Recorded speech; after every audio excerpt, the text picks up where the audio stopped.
Hey guys, this is Comic Uno, and today I'm doing a review for Power Pack Civil War 2, or really just Civil War 2, Choosing Sides Issue 4, just I got the Power Pack variant. Before I start talking about this, just want to give you guys a couple updates. Of course, I have Comic Uno episode 158. That'll be annotated most likely on Friday. I'll have that review, and all the exclusive comics for that video are in the description below. And I only did a few in-depth reviews today. I'll definitely do more on Friday. So just wanted to get out those big books this week on Wednesday. But let's start talking about Civil War 2 Choosing Sides Issue 4. Now, I wanted to review this early and read this early because I'm a huge Power Pack fan. Got the variant. I was stoked for this book. So let's start talking about it. Love the art here. And there's 3 stories. So I'll go talk about each story. So the first story is The Punisher, then we have the Power Pack story, and then Nick Fury. And this is only $3.99, even though you are getting a lot of good stories here, or a lot of story at least, and a good amount of pages. So going into The Punisher, it's just him beating up bad guys. The artwork definitely fits his gritty tone, I will say. So I like the art style. Get to the last page there. So it's cool. Is this story needed, though, in Choosing Sides? I think that was my biggest problem with the Punisher story. Well, first of all, I'm not a huge Punisher fan, so I didn't really get into it that much. I feel like it was kind of a generic Punisher story, but also I feel like it wasn't really needed. I feel that Civil War 2 Choosing Sides should be for characters that don't have their own title and need to tell that short story, like the Power Pack or Nick Fury, or like next issue is going to be let me see, Alpha Flight, Colleen Wing, and then Nick Fury. All 3 characters who aren't really in a series right now. So I think that's where Choosing Sides should have a story. Now, Punisher, I think, just kind of had a story because he's a popular character. I don't think that's needed. He has his own book. Give him that one shot in his own book. So that's something I didn't really like about the middle story. I mean, the first story. Now, I'm going to skip Power Pack, though I could talk about that last and go into Nick Fury.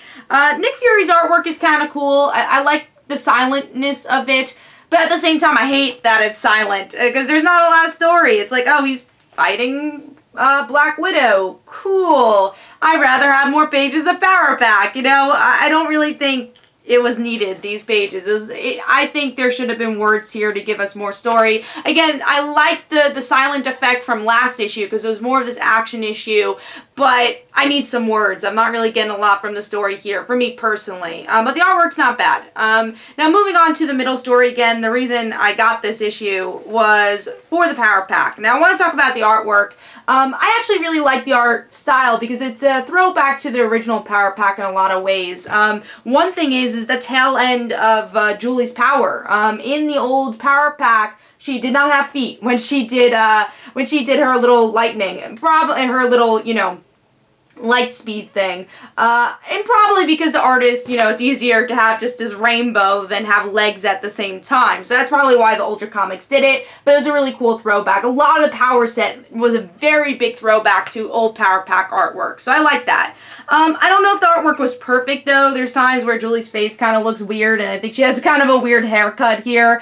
But overall, I do like that it was a throwback and it was something different with the artwork. So it wasn't perfect for me, but again, it was cool to kind of see old Power Pack.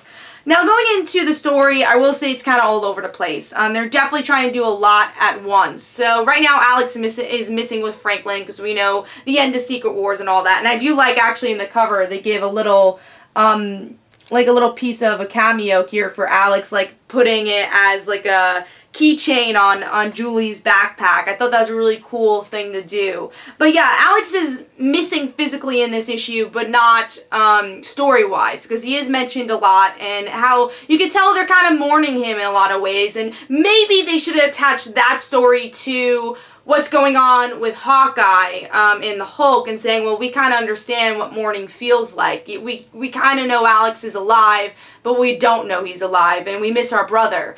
I think that would have been the better way to do it. Again, the issue touches upon it, but I think they could have went fully with that theme.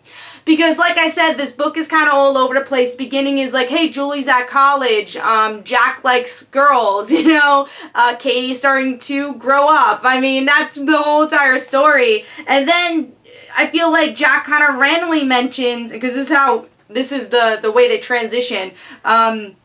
We have Julie talking about Jack's hair, and then Jack's like, actually, I'm listening to Sibylis, and it's the only thing that calms me down after reading about Hawkeye shooting the Hulk in the brain. It felt like such a random thing to say in the issues, so I didn't really like the transition there. I honestly don't even think it was necessary to talk about Hulk in that way and them choosing sides. Again, I think it would have been better if it was this casual talk about, yeah, we've lost someone too, and then kind of talk about Ulysses.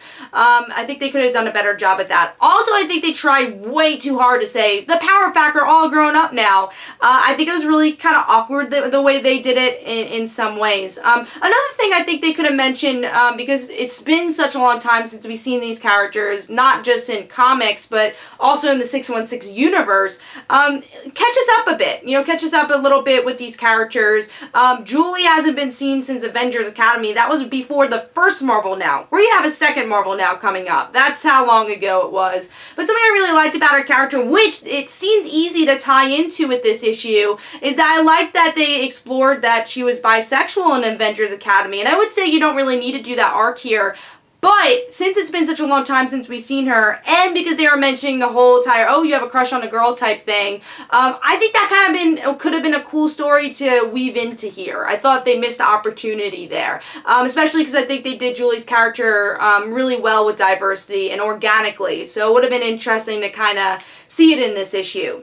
So overall, I was happy with some sorts. I think they definitely got some of the characters' personalities here. It was nice to see them. I think the artwork, honestly, is what I like the most about it, and the callbacks, but overall disappointed with the story. I think they definitely lost some potential with this issue. Hopefully this is not the last time we see the Power Pack. It definitely gives a little wink of, hey, you know, we definitely have some adventures to tell.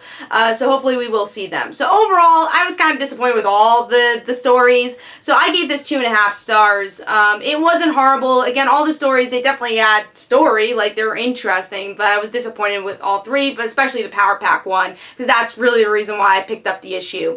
So hopefully you guys enjoyed. This is Comic Uno. Don't forget to follow me on Twitter. Don't forget to like my Facebook page. Also, description below, there are links in the comments below for my comic book, Like Father, Like Daughter. And I will see you guys later. Bye.